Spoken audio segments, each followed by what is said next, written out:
So in the last episode we promised that we'd tell you about our visit to North Pole, Alaska and Fairbanks. So North Pole, as the name suggests, is a Christmas themed town, and there'll be some footage of that later.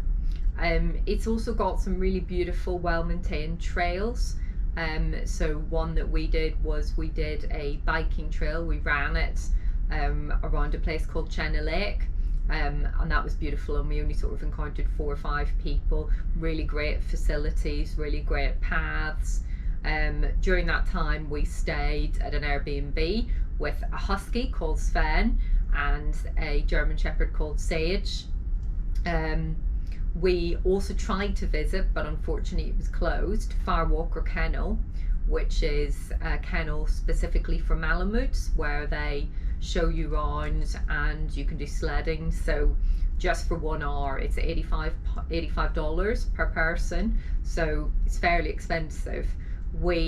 So unfortunately we couldn't do that because it was closed, and then we decided not to see any of the Iditarod kennels, because actually although it's a really famous race and it's world renowned, it's actually quite cruel, and a lot of the huskies die from sheer exhaustion after being subjected to such endurance. The other thing we'll be doing in this episode is going to visit the Museum of the North, which is up in Fairbanks.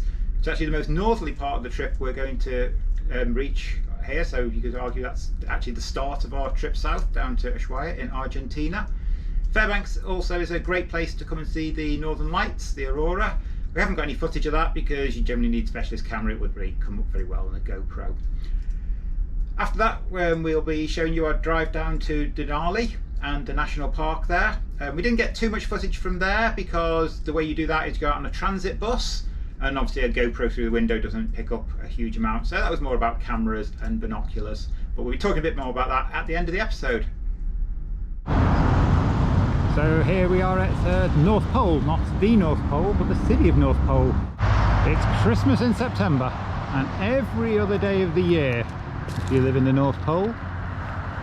This is the most striking Christmassy decorations we've seen around the town. Very visible as you drive in on the main highway. Now approaching what looks to be maybe a 30-40 foot tall Santa Claus. Why not? He's even got his own sleigh, I think that's meant to be.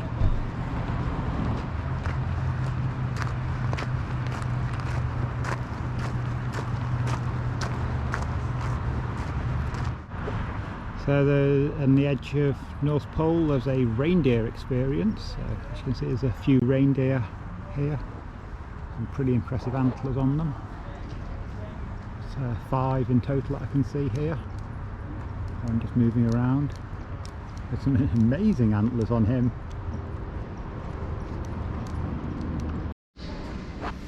So we're going to take a little stroll around the Santa Claus department store in North Pole, Alaska.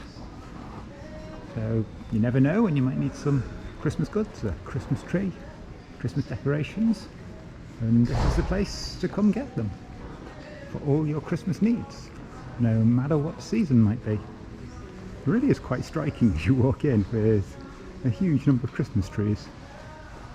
It's not really what you expect as being off the main drag on the main highway.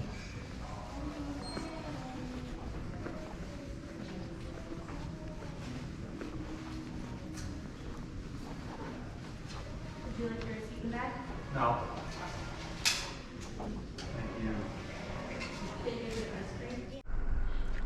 Driving down now to Denali, just left Fairbanks an hour and a half ago. About an hour from Denali National Park now. It's just a little pull off at the side of the road. It's not as spectacular as the Richardson Highway, but it's still quite pleasant. More really nice Denali scenery here. Nice river coming down from the mountains. Again, just a little pull off the road, just up the road from Denali National Park. Still got the snow-capped mountains in the distance. So this is the first stop on the Denali transit bus system here in Denali. To go beyond about 15 miles is that you get on a transit bus. It drives you out to, it used to be about 85 miles, currently down to about 50 due to landslide. I think it's 43 exact. And you can jump off whenever you like and just hike around the park and jump back on a bus. They go every half hour, going pretty quick. So you got, this is the first really nice scenery. Can't actually see Denali today due to cloud cover, but there's some great autumn colours, fall as they're calling it in America.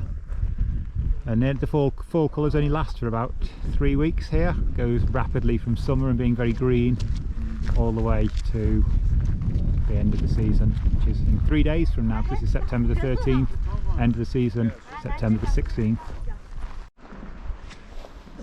So this is at the Teclanica River, which is about 30 miles along the road into Denali. A nice overlook platform here across a river. Plenty of wildlife down there, but I doubt I'll see very much.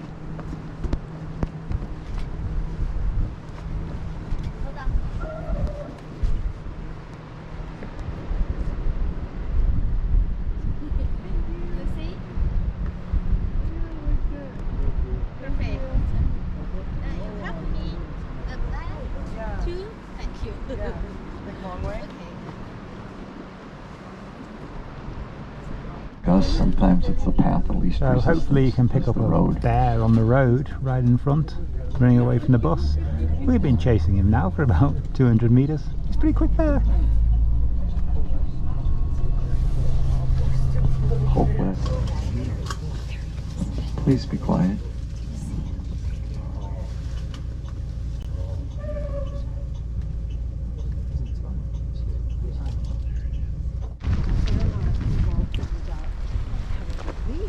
This is as far as you can go on the Denali transit bus due to the road having a landslide and being closed for some time now. It's East Fork, it's all pretty beautiful. So we've just gone off to do a day hike in Denali. It's when you leave the transit bus and you just go and basically wander where you like, because there's no trails in Denali after about 15 miles. So this is all quite pretty. This is we're following Tatler Creek. If you wanted to, you could climb Sable Mountain. There's an extension to this. We just walked up Tatler Creek and then that was all. And now we're just headed back towards the transit bus.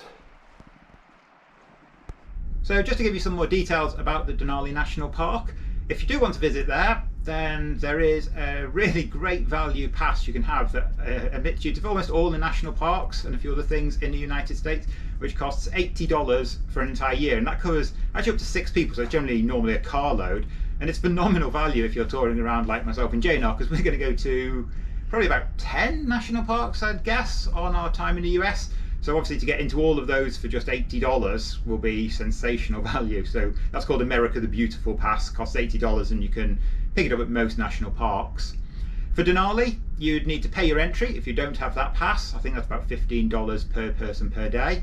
And then it's also the way you normally see Denali National Park is to take a transit bus along the main road, as you saw in some of the footage we had. That costs $30 per person.